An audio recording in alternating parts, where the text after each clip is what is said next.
ఇప్పుడు government of India ఇచ్చారు ఒక 15,000 కోట్లు వరల్డ్ బ్యాంక్ నుంచి అమరావతికి ఇచ్చారు. ఒక 12,150 కోట్లు పోలవరానికి ఇచ్చారు.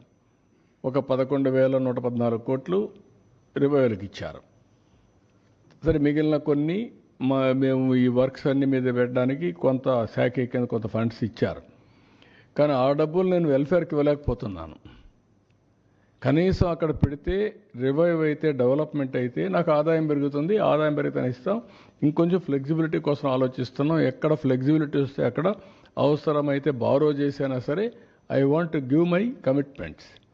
తల్లికి వందనం కానీ, లేకపోతే రైతులకు ఇవ్వాల్సిన రైతు భరోసా కానీ I want to give it. ఏది రైతైనా అవస్థపడాలి, గవర్నమెంట్ అయినా అవస్థపడాలి. నాకు ఫ్లెక్సిబిలిటీ ఉంటే నేను అవస్థ తీసుకోవడానికి సిద్ధంగా ఉన్నా. I will give it. ఆ ప్రయత్నంలోనే అనునిత్యం ఉన్నాం. మా డిపార్ట్మెంట్కి అదే చెప్పాం. They are also doing same exercise. ఒక్క నిమిషం కూడా వెయిట్ చేయాలి నాకు ఫ్లెక్సిబిలిటీ ఉంటే.